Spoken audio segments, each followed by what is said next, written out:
Jérémie, chapitre 33. La parole de l'Éternel fut adressée à Jérémie une seconde fois, en ces mots, pendant qu'il était encore enfermé dans la cour de la prison. Ainsi parle l'Éternel, qui fait ces choses, l'Éternel, qui les conçoit et les exécute, lui, dont le nom est l'Éternel.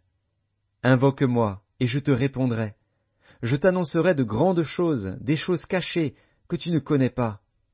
Car ainsi parle l'Éternel, le Dieu d'Israël, sur les maisons de cette ville et sur les maisons des rois de Juda, qui seront abattus par les terrasses et par l'épée, quand on s'avancera pour combattre les Chaldéens, et qu'elles seront remplies des cadavres des hommes que je frapperai dans ma colère et dans ma fureur, et à cause de la méchanceté desquels je cacherai ma face à cette ville. Voici, je lui donnerai la guérison et la santé, je les guérirai, et je leur ouvrirai une source abondante de paix et de fidélité. Je ramènerai les captifs de Juda et les captifs d'Israël, et je les rétablirai comme autrefois. Je les purifierai de toutes les iniquités qu'ils ont commises contre moi, je leur pardonnerai toutes les iniquités par lesquelles ils m'ont offensé, par lesquelles ils se sont révoltés contre moi. Cette ville sera pour moi un sujet de joie, de louange et de gloire, parmi toutes les nations de la terre, qui apprendront tout le bien que je leur ferai. Elles seront étonnées et émues de tout le bonheur et de toute la postérité que je leur accorderai. Ainsi parle l'Éternel. On entendra encore dans ce lieu dont vous dites, « Il est désert, il n'y a plus d'hommes, plus de bêtes. » On entendra dans les villes de Juda et dans les rues de Jérusalem, dévastées, privées d'hommes, d'habitants, de bêtes, les cris de réjouissance et les cris d'allégresse, les chants du fiancé et les chants de la fiancée, la voix de ceux qui disent, « Louez l'Éternel des armées, car l'Éternel est bon, car sa miséricorde dure à toujours. » La voix de ceux qui offrent des sacrifices d'action de grâce dans la maison de l'Éternel. Car je ramènerai les captifs du pays, je les rétablirai comme autrefois, dit l'Éternel.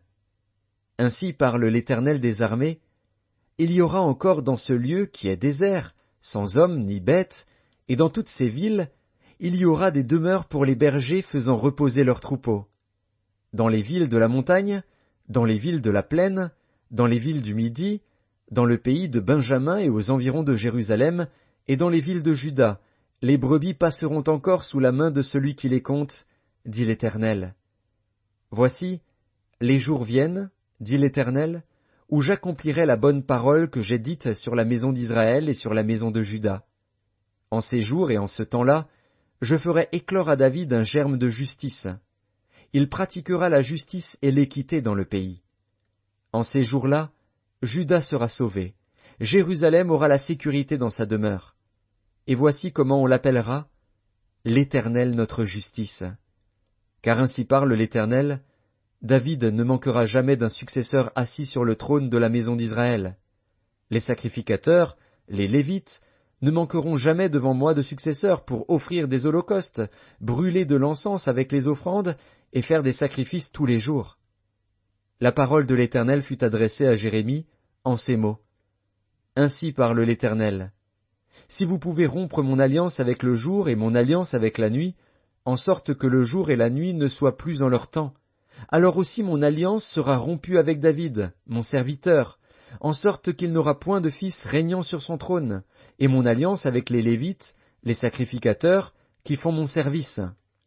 De même qu'on ne peut compter l'armée des cieux, ni mesurer le sable de la mer, de même je multiplierai la postérité de David, mon serviteur, et les Lévites qui font mon service. La parole de l'Éternel fut adressée à Jérémie en ces mots. N'as-tu pas remarqué ce que disent ces gens, les deux familles que l'Éternel avait choisies, il les a rejetées? Ainsi ils méprisent mon peuple, au point de ne plus le regarder comme une nation. Ainsi parle l'Éternel. Si je n'ai pas fait mon alliance avec le jour et avec la nuit, si je n'ai pas établi les lois des cieux et de la terre, alors aussi je rejetterai la postérité de Jacob et de David, mon serviteur, et je ne prendrai plus dans sa postérité ceux qui domineront sur les descendants d'Abraham, d'Isaac et de Jacob. Car je ramènerai leurs captifs, et j'aurai pitié d'eux.